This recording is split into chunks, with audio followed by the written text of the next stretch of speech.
श्री गोपाळ कृष्ण भगवान की जय।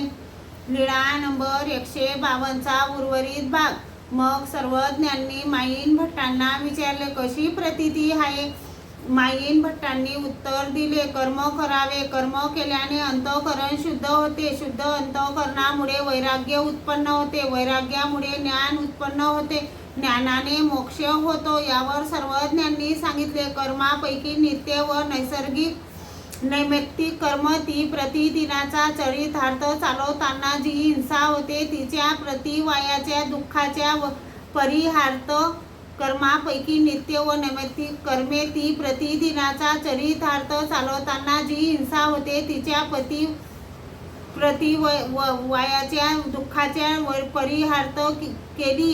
कार्मिक कर्मे ती ज्या कामनेने केली त्याप्रमाणे फळे झाली। मग कोणते कर्म उरते? मग अंतःकरण कसे शुद्ध होईल व वैराग्य कसे उत्पन्न होईल? मग ज्ञान कसे होईल आणि मोक्ष कसा मिळेल? हे सर्वच खोटे आहे।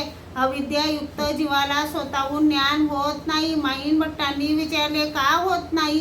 का होते? यावर चर्चा सुरू झाली। मग माईन भट्टांनी मनासी म्हटले, खरेच गणपत आपयोंनी म्हटल्याप्रमाणे हे अत्यंत सुंदर व उच्च प्रतीची मराठी भाषा बोलतात। आता संस्कृत भाषेत चर्चा करू। मग संस्कृत भाषेत चर्चा सुरू केली तेव्हा सर्वज्ञ संस्कृत सहज सुलभतेने बोलू लागले।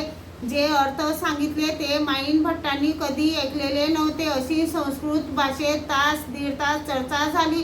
सर्वज्ञांनी त्यांना संस्कृत भाषेतील चर्चेत सुद्धा निरंतर केले। माईन भट्ट गप्पच राहिले। मग सर्वज्ञांनी आपणहून म्हटले, सृष्टीमध्ये जेतुलेही जीव करी तेतुलेही काही सेनीही मुंचे ना एक वाचोनी।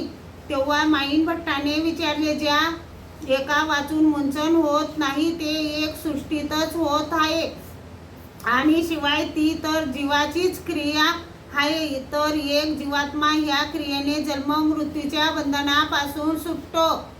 श्री गोपाळ कृष्ण भगवान की जय।